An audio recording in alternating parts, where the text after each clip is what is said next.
विश्वास खुदावन यीशु मसीह के ऊपर है तो आप खुदा के बेटे हो रहे।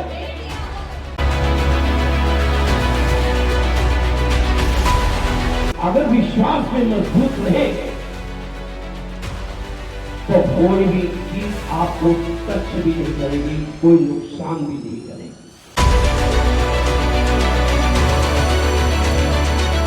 आप ईमानदार नहीं हो, आप खुदा पर तवक्कुल नहीं करते।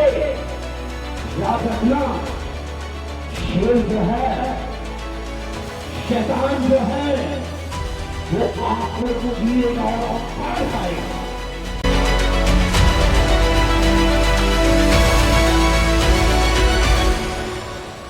हालेलुया। बहुत कम है हालेलुया। कितनी बार हमें बताना पड़ता है कि हालेलुया जब भी बोलना हाथ उठाकर और जोश के साथ, जितना जोश के साथ बोलेंगे उतना खुदा आपको बरकत और भी ज्यादा देगा। हालेलुया। सो अब वक्त आ चुका है कि हम खुदा के पाक कलाम की ओर हम पढ़ेंगे। और आज जो कलाम है, कितने लोग चाहते कि आज हम इस कलाम को सुनकर दूसरे लोगों तक ले जाएं?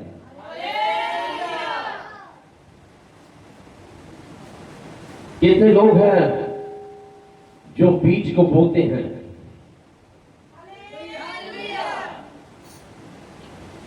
क्योंकि बीज जो है जब बोया जाता है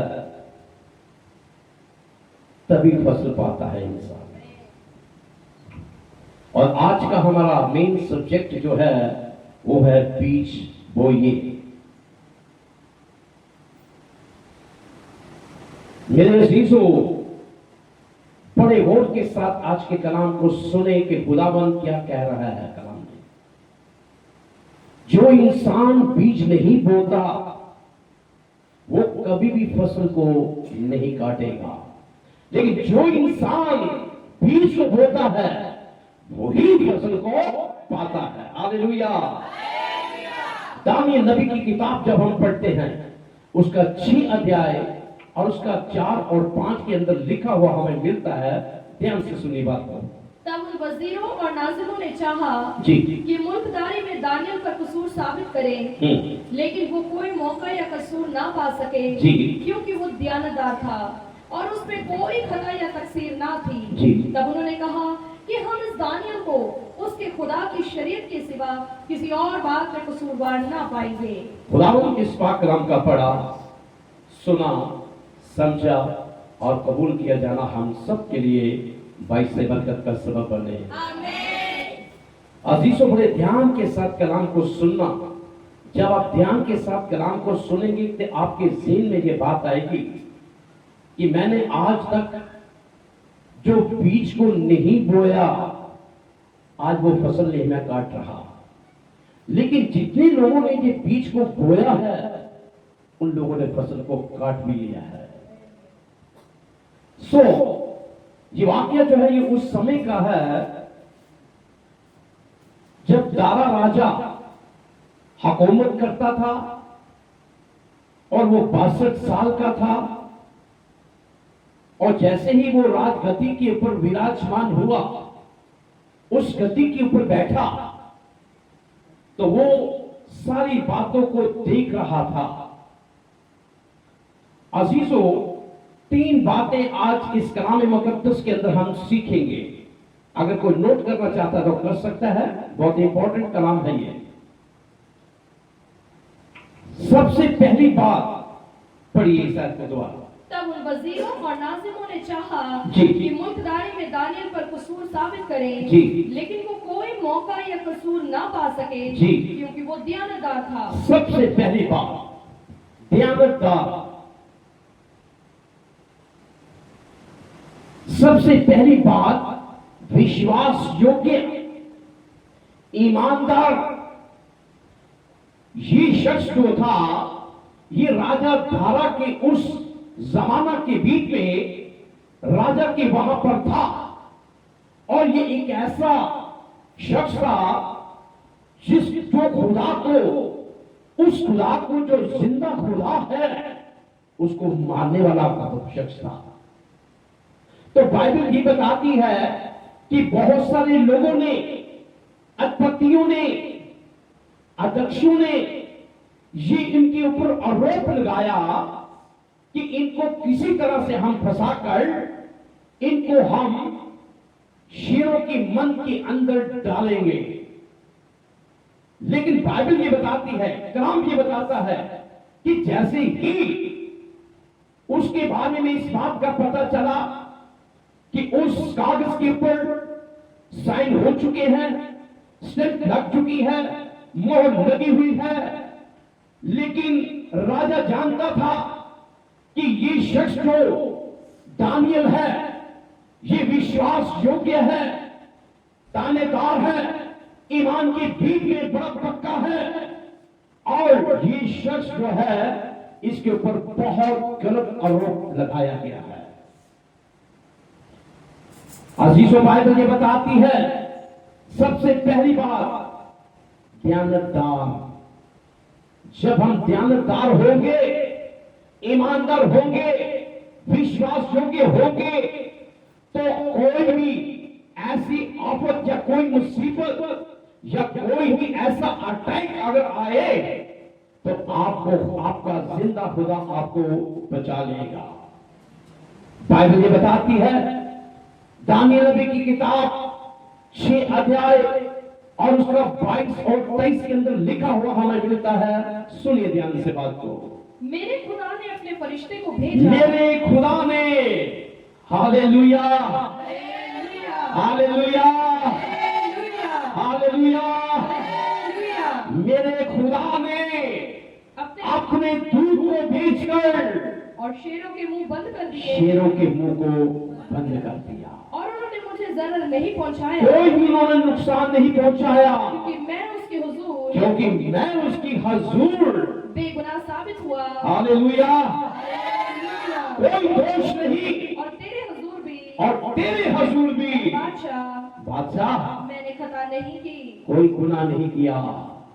क्योंकि सबसे पहली बात यह है कि दानियल नबी जो था वो विश्वास योग्य था, दयानतदार था, ईमानदार था।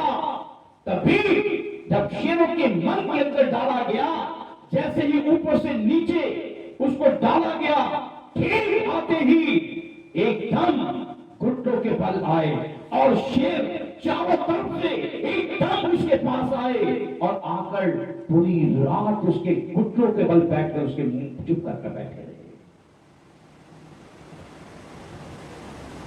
दयानतदार बनना बहुत जरूरी है।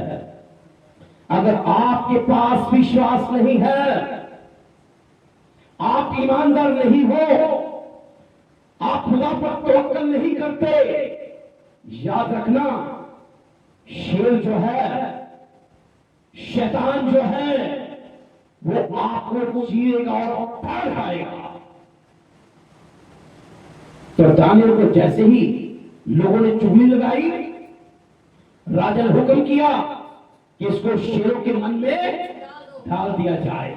लेकिन राजा जानता था कि ये जिंदा खुदा का बंदा है और जिस खुदा की ये इबादत करता है, खुदा इसको भी बचाएगा।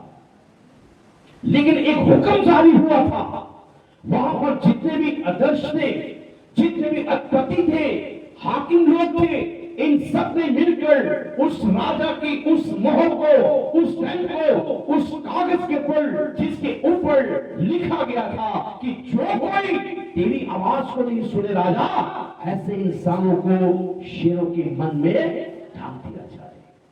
लेकिन बाइबल कहती है, बाइबल क्या कहती है कि वो विश्वास योग्य था।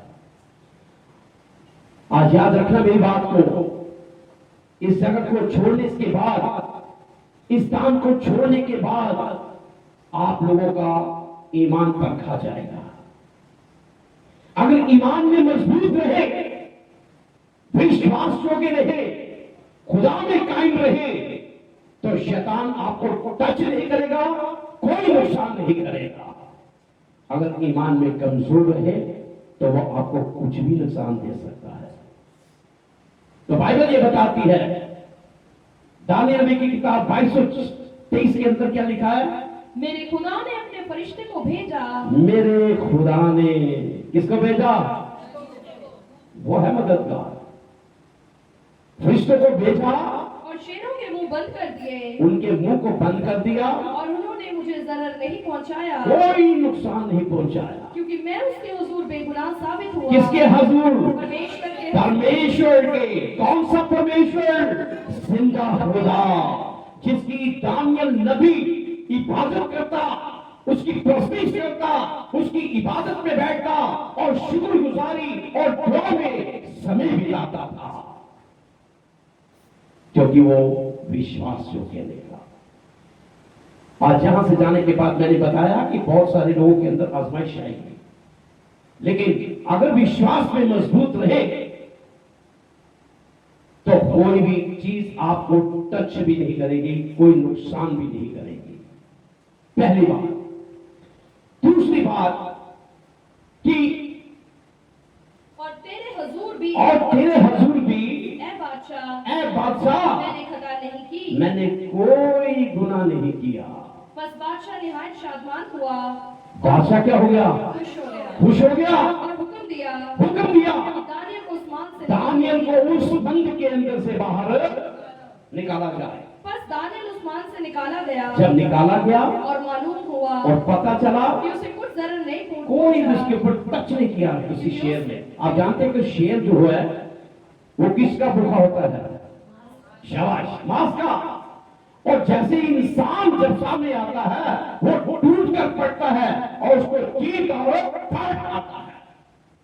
वो किसी चीज को नहीं देखता, वो आपका खून नहीं पिएगा, वो आपके मांस को खाएगा।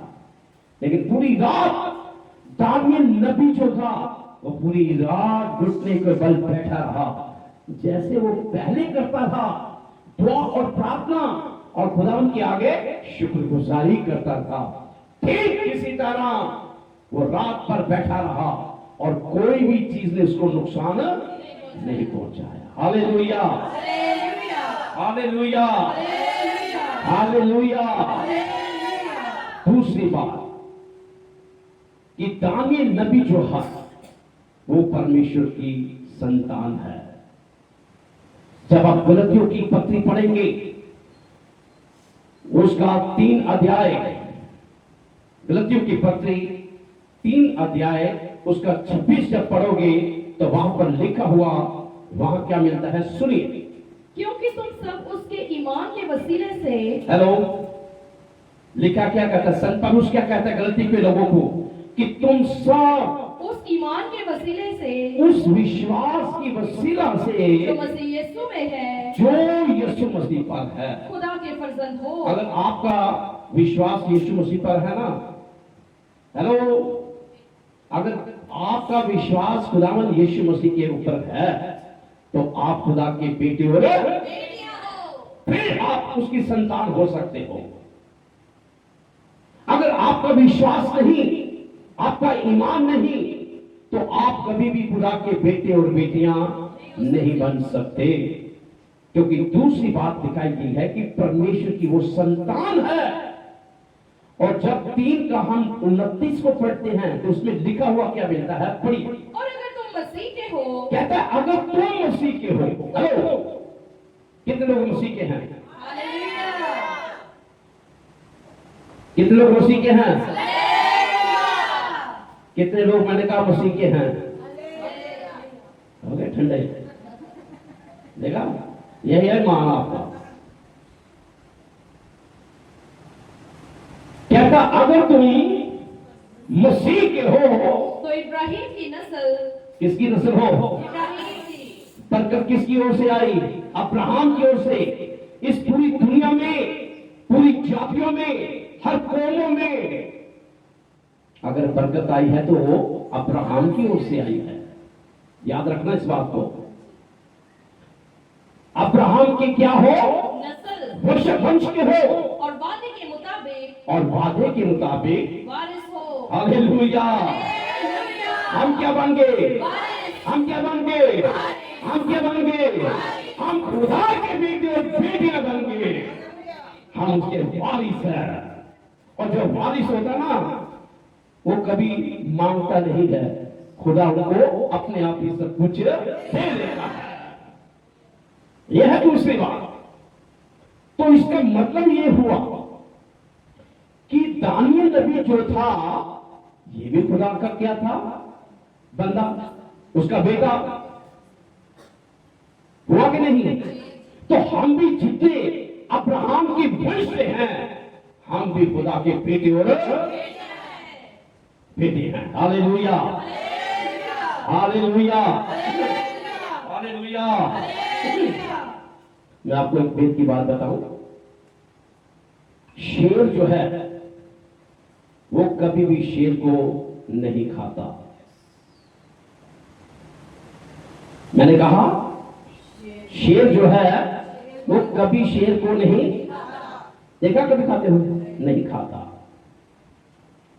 तो इसका मतलब यह है कि वो शख्स यानी दानियल नबी जो था वो परमेश्वर की संतान के बीच में था, अब्राहम के वंश से था। इसलिए शेर जो थे ये रात भर बैठे रहे और खुदा का बंदा आंखें बंद करके घुटनों के बल बैठकर जैसे वो अपने घर में दुआ करता, ठीक इसी तरह वहां पर भी दुआ और शुक्रगुजारी कर रहा था। राजा को नींद नहीं आई, दारा राजा को रात भर नींद, उसने खाना भी नहीं खाया, बेड के ऊपर पड़ा हुआ, कभी इधर इधर बैठता है, कभी उधर चलता है, लेकिन उसको नींद नहीं आ रही, बेचैन हो गया। सुबह हुई, उठा, भागा, दौड़ कर गया और जब वहां पर गया तो उसने ऊपर से आवाज लगाई, है दानियल, है दानियल। तो दानियल साहब ने क्या जवाब दिया, है राजा, तू युगायुग जीवित रहे। उसने कहा है ये तो जिंदा है, ये तो मैंने सोचा रातों रात खत्म कर दिया, लेकिन ये तो आवाज आ रही है कि राजा तू युगायुग क्या रहे, जीवित रहे। उसने फौरन ऑर्डर किया, हुक्म किया, कैसे? खुशी से, लिखा खुशी से, खुश होकर उसने कहा इसको निकालो। और निकालने के बाद देखा कि उसके सिर से लेकर पांव तक एक भी निशान नहीं था। इसका मतलब कि पूरी रात खुदा का बेटा खुदा की हजूरी में घुटनों के बल बैठकर दुआ कर रहा था और शुक्रगुजारी कर रहा था।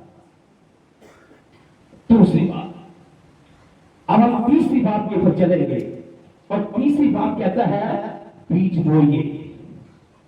जब हम पैदाइश की किताब, उत्पत्ति की किताब उर्दू में पैदाइश और उसका हम निकालेंगे 26 अध्याय और उसका 12 के बीच में हम देखते हैं कि अब्राहम का बेटा इसाक जो है उसके बारे में खुदा का कलाम क्या कहता है।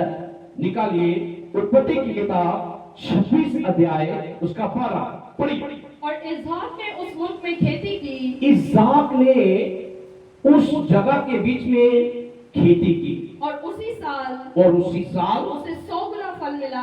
Hallelujah, hallelujah. कितना? 100 गुना। 30 नहीं, 60 नहीं, बल्कि 100 गुना फल मिला। और खुदावन ने उसे बरकत बख्शी। यह है बरकत। बीज बोइए। जब तक आप बीज नहीं बोएंगे, पिछले संडे को खुदा की दासी कलाम कर रही थी बीज के बारे में, तो खुदा ने मुझे कहा अगले महीने, अगले हफ्ते तू भी बीज के ऊपर चले जा। तो जैसे ही हम बीज को बोते हैं, आप बीज जो है सिर्फ पैसे का ही नहीं बो सकते, आप बीज जो है खुदा की खिदमत के लिए भी अपने आप को बीज बो सकते हैं। आप खुदा के लिए बीज जो है, कोई भी जो चीजें हैं आप उसके लिए बीज बो सकते हैं। तो बाइबल कहते हैं कि आपको 30 नहीं, 60 नहीं, 100 गुना फल मिलेगा। तो जिस इंसान ने अपना बीज ही नहीं बोना, खुदा के लिए हाथ नहीं बढ़ाना, आप जानते हैं कि जब खुदा यीशु मसीह एक आराधना लाइन के बीच में, एक मंदिर के बीच में जब बैठे हुए भीड़ थी, तो खुदावंद यीशु मसीह खड़ा हुआ प्रचार कर रहा था वहां पर। तो उसने जैसे ही उस भीड़ की ओर नजर लगाई और उसने देखा कि एक इंसान ऐसा था कि जिसका हाथ जो था वो सूखा हुआ था। उसने उसे खड़ा किया, खड़ा हो। जैसे खड़ा किया उसने अपना हाथ बढ़ाया। जैसे उसने अपना हाथ बढ़ाया वो हाथ जो था सूखा हुआ वो ज्यों का त्यों हो गया। सूखे हाथ का मतलब है हम आपको बढ़ाते नहीं, बीज को देते नहीं, बीज को बढ़ाते नहीं। अरे इज़ाक ने जोता, पहले मेहनत की, मशक्कत की, खोदा, जमीन को खोदा, फिर जाकर उसके अंदर बीज को डाला और जब बीज उगा तो सोगना फल आया। ये है फल। कितने लोग नहीं बोलते, अपने हाथ खड़ा करें। शाबाश। ये लोग नहीं बोलते हैं बीज, सही बात है। ये तो मैं कह रहा हूं कि जो नहीं बोलते अपना हाथ खड़ा करें। जो नहीं बोलते, जो बोलते अपना हाथ खड़ा करें।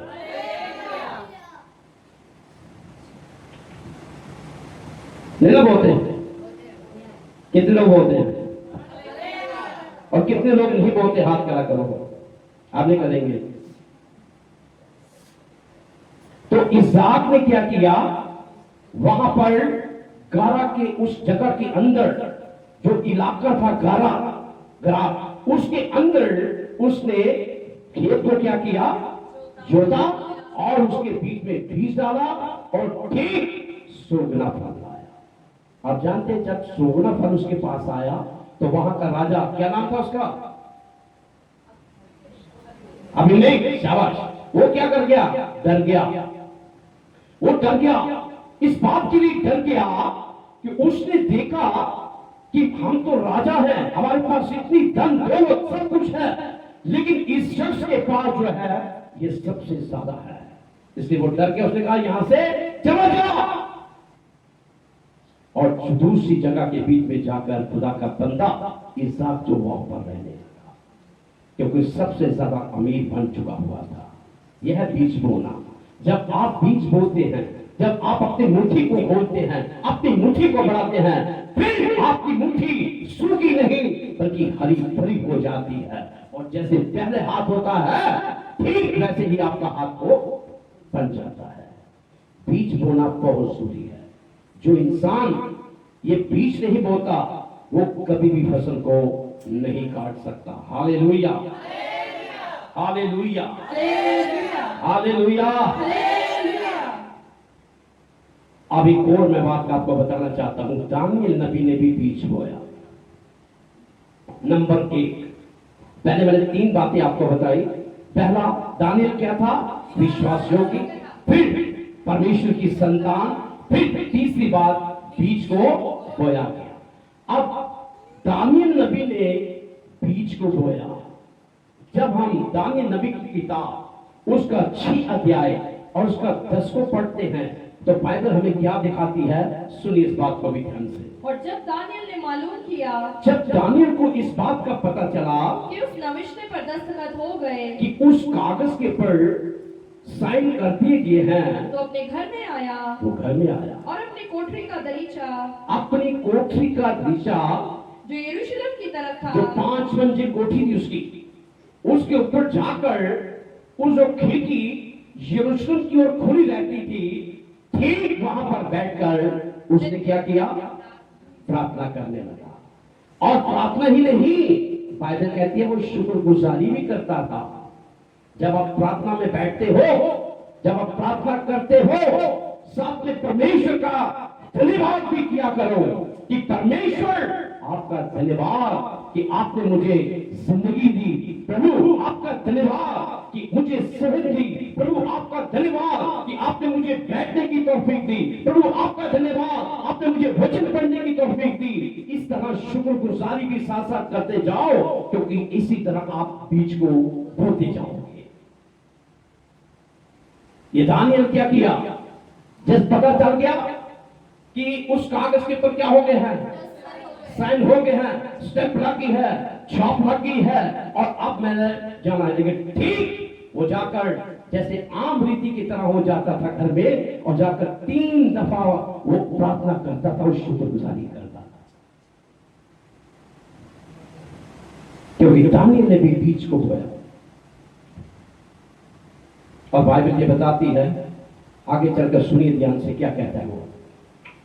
और अपनी कोठरी का दरीचा सुनिए ध्यान से। जो यरूशलेम की तरफ था, हाँ? खोलकर दिन में 3 मर्तबा, कितनी दफा? हस्बे मामूल कितने लोग कितनी बार दुआ करते हैं? कितनी बार करते हो?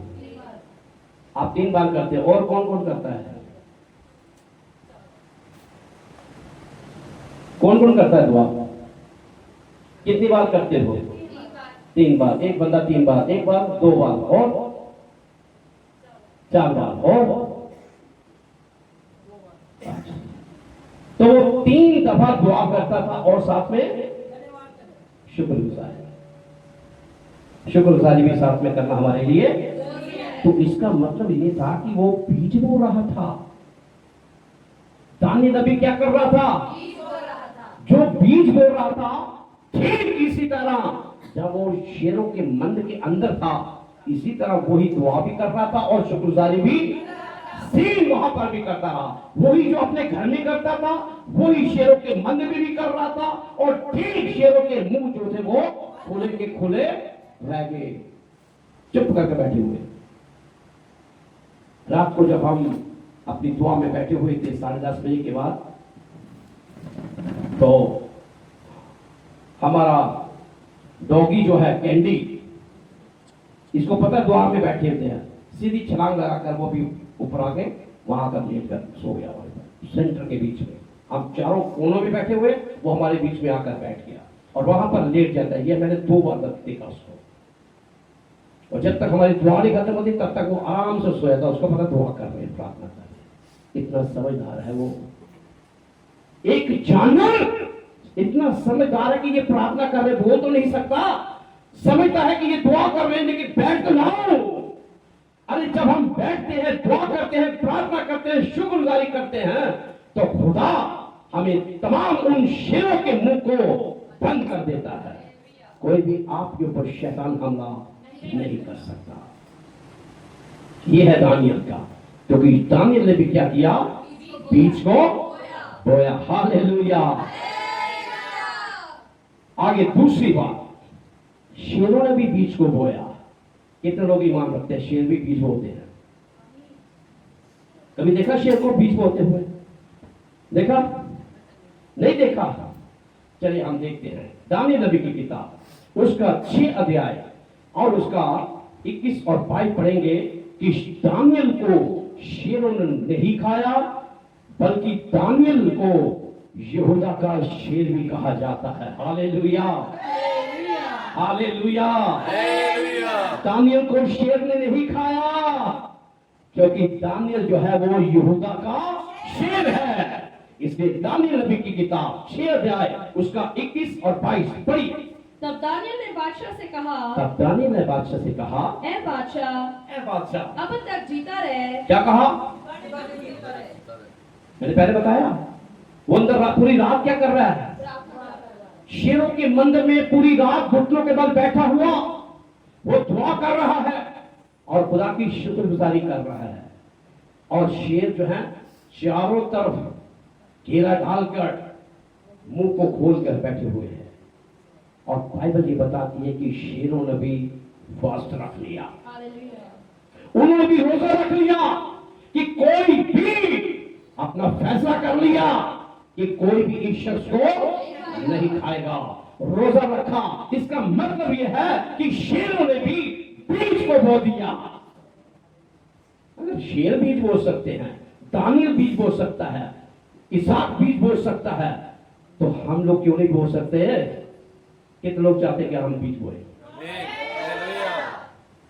चलिए पीछे, हेलो, पीछे बीज बो सकते हैं? कितने लोग चाहते हैं हम बीज बोए? आप क्या करें? बो सकते हैं बीज? तो जब तक बोगे नहीं ना, काटेंगे नहीं। तो शेरों ने भी बीज को क्या किया? बोया।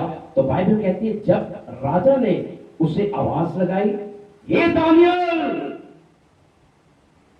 तो अंदर से आवाज क्या आई सुनिए, ऐ बादशाह, ए बादशाह, अब तक जीता रहे, तू जीवित रहे, मेरे खुदा ने मेरे खुदा ने, अपने फरिश्ते को भेजा, मेरे खुदा ने, किसके खुदा ने, किसके खुदा ने, किसके खुदा ने, कौन आपका खुदा, हालेलुया, मेरे खुदा ने क्या किया, अपने दूत को भेजा, अपने फरिश्तों को भेजा, और शेरों के मुंह बंद कर दिए। चलो शेरों ने भी रोजा रख लिया, उन्होंने कहा नहीं हम नहीं खाएंगे इसको, हम इसको, आप जानते हैं कि जिन लोगों ने चुगली लगाई थी ना राजा के सामने दानियल की, तो उनके परिवारों को समेत जैसे ही पकड़ा गया जिन्होंने चुगली खाई, जैसे ही शेर के मंद में उनके परिवारों को, बच्चों को, पति को, बीवी को, सबको, जितने भी थे सबको ऊपर से फेंका, अभी ऊपर से आ रहे हैं, शेरों ने जंप मारकर झपट लिया और उनकी हड्डी ही रह गई। क्यों? शेरों ने अपना रोजा खोल लिया। तो दानियल के टाइम में उसने अपना मुंह को, क्योंकि खुदा ने दानियल के फरिश्ते को भेजा और ठीक जाकर शेरों के मुंह को बंद कर दिया। इसका मतलब यह है कि शेरों ने भी बीज को, हालेलुया, हालेलुया, हालेलुया, हाँ, तो फिर क्या हुआ सुनिए। और बादशाह ने हुक्म दिया, बादशाह ने हुक्म दिया, और वो उन शख्सों को, उन लोगों को जिन्होंने दानियल की शिकायत की थी, क्या किया, चुगली खाई, लाए। आज चुगली करने वाले बहुत लोग होते हैं। कितने लोग चुगली नहीं करते, हाथ खड़ा करो, नहीं पूरा हाथ खड़ा करो, मुझे पता चले ये लोग चुगली नहीं करते, पक्का, जो करते हाथ खड़ा करो। तो मुझे लगता है जो उठा रहे यही करते होंगे। देखो आगे बात, हालेलुया, हालेलुया। तो जिन्होंने चुगली खाई, लाए, और उनके बच्चों और बीवियों समेत सुनो, उनको शेरों की मांद में डाल दिया, शेरों के मन में डाल दिया, और शेर उन पर गालिब आए। क्या हुआ, जोर से पकड़ लिया, और इससे पेशतर की मांद की तह तक पहुंचे। अगर वो नीचे तक आते रहते, शेरों ने उनकी सब हड्डियां तोड़ डाली। चलो चुगली नहीं करनी। कितने लोग चुगली करते हैं, हाथ खड़ा करो। जो नहीं करते वो हाथ खड़ा करो। 1 2 3 नहीं करते, ये वाकई ये नहीं करते। Hallelujah, hallelujah. जो करते अपना हाथ खड़ा करें, हाँ पीछे जी है।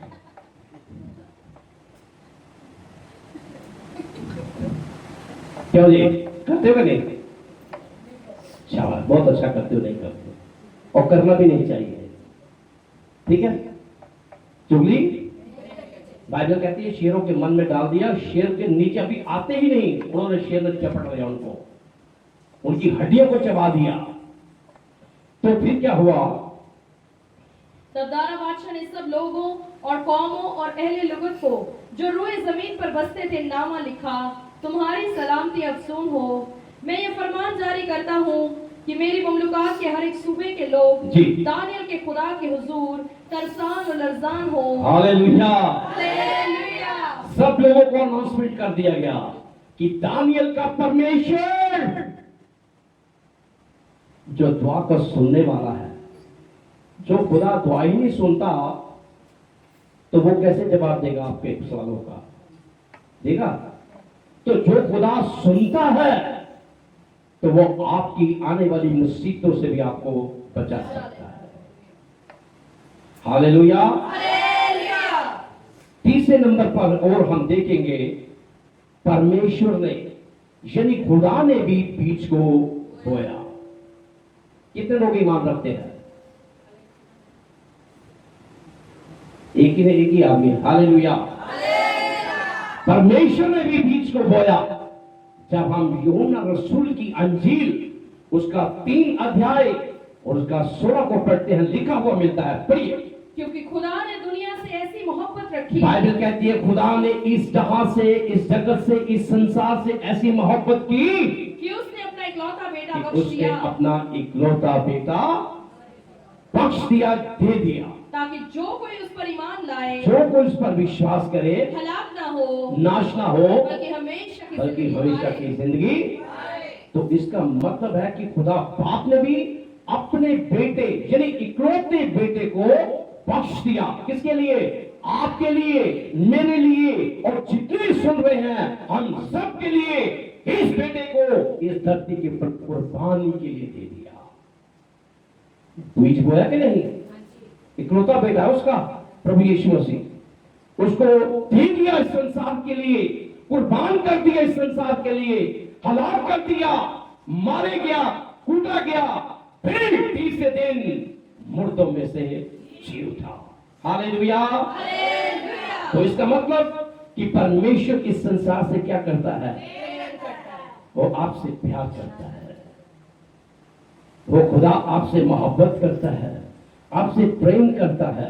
इसलिए उसने अपना इकलौता बेटा जो था उसने बीज की मानिक उसको बो दिया। Hallelujah, hallelujah, hallelujah. अब चौथी बात पर हम जाएंगे। अब्राहम ने भी बीज को बोया। अब्राहम ने अपने बेटे को बोया। अजीजों, बाइबल ये बताती है, उत्पत्ति की किताब, पैदाइश की किताब 22 अध्याय उसका 9 से 12 तक हम देखते हैं कि फिर जातियों को नहीं बल्कि उसने तमाम, एक जाति का नहीं बल्कि उसने तमाम जातियों का ईमानदार कहलाया गया। उसका नाम क्या है? ईमानदारों का बाप। ईमानदारों का, उसका नाम क्या है? अब्राहम, जो सारी इस ईमानदारों का है बाप है। उत्पत्ति की किताब पढ़िए 22 अध्याय उसका 9 से 12 तक पढ़ना ऊंची आवाज से। और उस जगह पहुंचे, और उस जगह पहुंचे जो खुदा ने बताई थी, जो खुदा ने उनको दिखाई थी। वहां अब्राहम ने कुर्बानगाह बनाई। क्या बनाई? एक बेटी बनाई और उस पर लकड़ियां चुनी। अब देखिए, ध्यान से सुनिए बात को। खुदा ने अब्राहम से एक बात कही, ये अब्राहम, और खुदा देखना चाहता है कि इसके पास इकलौता बेटा है और उसका क्या नाम है? शाबाश, क्या नाम है? अब उसको देखना चाहता था अब्राहम को कि क्या ये सचमुच अपने बेटे से प्यार कर रहा है या मेरे से भी प्यार करता है। तो अब्राहम को उसने कहा कि अब्राहम ऐसा कर कि अपने बेटे को मोरिया पहाड़ पर ले जा, जगह दिखाई। और जिस जगह के बीच में अब्राहम रहता था, कम से कम वो 3 दिन का सफर था वहां से। और 3 दिन के सफर को करने के बाद अब्राहम जैसे ही वहां पर पहुंचा, अब्राहम ने अपने घर से लकड़ी को चीर लिया, छुरी को भी ले लिया, आग को भी ले लिया, और साथ में उसने 2 सेवक को लिया, 2 नौकरों को भी साथ लिया। और ये सारी चीजों को लेकर उसने सफर के ऊपर निकल पड़ा। ये 3 दिन का सफर था। 3 दिन के बाद जैसे ही वो उस पहाड़ के सामने पहुंचे, एकदम अब्राहम ने कहा अपने सेवकों के, तुम यहां ठहरो, मैं और मेरा बेटा हम दोनों कुर्बानी करके वहां से आते हैं, फिर वापस आ जाएंगे। अब रास्ते के बीच में बात करते करते जब पहाड़ के ऊपर चढ़ रहा था तो बातें कर रहे थे कि पिता, छुरी भी है हमारे पास, आग भी है हमारे पास, लकड़ी भी है हमारे पास, लेकिन बर्रा कहां है? जिसको कुर्बान करना है वो बर्रा कहां है? उसने कहा बेटा, उसका उपाय जो है वो परमेश्वर, उसने नहीं बताया कि तेरी कुर्बानी दे ली है। ध्यान से बात को सुनना। जैसे ही वो पहाड़ के ऊपर गए, उन्होंने पत्थरों को इकट्ठा किया, चुना, और वहां पर कुर्बानगाह बनाकर वेदी को बनाया, लकड़ियों को ऊपर रखा। रखने के बाद उसने अपने बेटे के पांव को और दोनों हाथों को बांध दिया। 130 साल का अब्राहम और 30 साल का नौजवान इसहाक, उसको उठाया और ठीक उस कुर्बान गाह के ऊपर उसको लिटा दिया। लिटाने के बाद उसने छुरी निकाली और छुरी को निकालकर जैसे ही उसको मारने लगा, आवाज उसके फरिश्ते ने आवाज आई, हे अब्राहम, हे अब्राहम, बेटे पर छुरी मत चला। वो देख पीछे झाड़ी में। जैसे उसने पीछे मुड़कर देखा, उसने कहा झाड़ी में बर्रा है, मेंढा है, उसको ले और इसको इसकी जगह पे ऊपर कुर्बान। सिर्फ परीक्षा के लिए था। अब्राहम की परीक्षा थी। अब्राहम को देखना चाहता था खुदा कि जिसको मैंने ये इकलौता बेटा दिया है, क्या ये अपने बेटे से ज्यादा प्यार करता है कि मेरे से ज्यादा प्यार करता है। ध्यान से बात को सुनना। आज लोग अपने बेटों को ज्यादा प्यार करते हैं, अपने बच्चों को ज्यादा प्यार करते हैं, खुदा को कम करते हैं, थोड़ा करते हैं। मेरे अजीजों, अब्राहम जो था वो इस आजमाइश के अंदर से, इस परीक्षा के अंदर से वो पास हो गया। ऐसी आजमाइशें कभी भी आ सकती हैं। बाइबल के अंदर 3 परीक्षाएं बहुत जबरदस्त हुई है। अब्राहम की, फिर खुदावंद यीशु मसीह की, और ठीक तीसरे नंबर पर अय्यूब की। ये तीनों परीक्षाओं के बीच में तीनों फर्स्ट आए, सुपरस्टार बन गए, और आज उनके नाम इस किताब हयात के अंदर लिखे गए हैं। कितने लोग विश्वास करते हैं? तो मैं आपसे एक बात कर रहा था शेर के बारे में। तो बाइबल हमें बताती है, आगे चलकर बताना चाहता हूं कि अब्राहम से पहले खुदावंद यीशु मसीह थे। यानी यीशु मसीह जो है वो भी यहूदा का बब्बर है। कितने लोग ईमान रखते हैं? रखते हो ईमान? पक्का? कितने लोगों को यकीन है कि बब्बर है कि नहीं?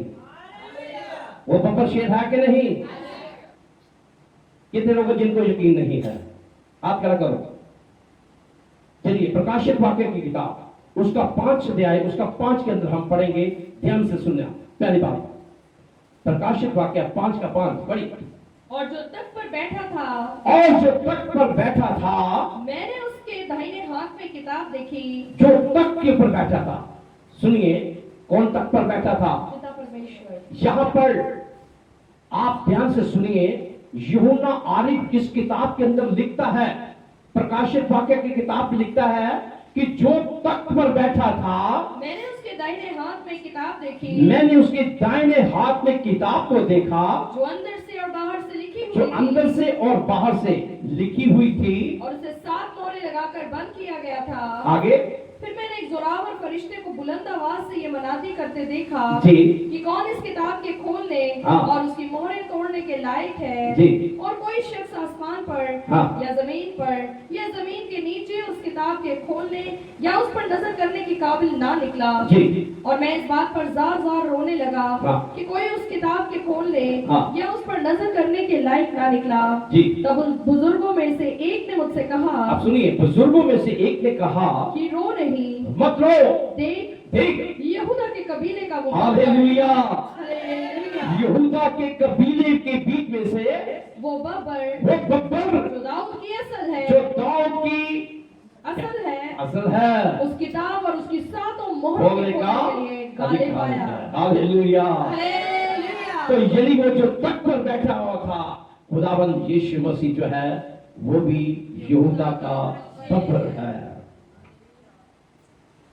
जब आप पैदाइश की किताब पढ़ेंगे, उत्पत्ति की किताब पढ़ेंगे, उसका 49 पढ़ेंगे और उसका 9 के बीच में देखते हैं हम क्या लिखा है। पढ़िए, उत्पत्ति की किताब 49 का 9 पढ़िए, ऊंची आवाज से, जोर से। 49 का 9 पढ़िए। यहूदा शेरे बब्बर का बच्चा है। हालेलुया। हालेलुया। यहूदा जो है वो शेरे बब्बर का बच्चा है। बच्चा है। ऐ मेरे बेटे, ऐ मेरे बेटे, शिकार मारकर चल दिया शिकार है। मारकर क्या कर चल दिया है। चला गया है। वो शेरे बब्बर, वो शेरे बब्बर बल्कि शेरनी की तरह तरह वो शेरनी की तरह दबक कर बैठ दबक कर बैठा हुआ है। Hallelujah, hallelujah, hallelujah, hallelujah. यानी कि खुदावंद यीशु मसीह के बारे में भी बताया कि वो यहूदा का बब्बर है। तो अब्राहम से पहले कौन था? अब्राहम से पहले कौन था?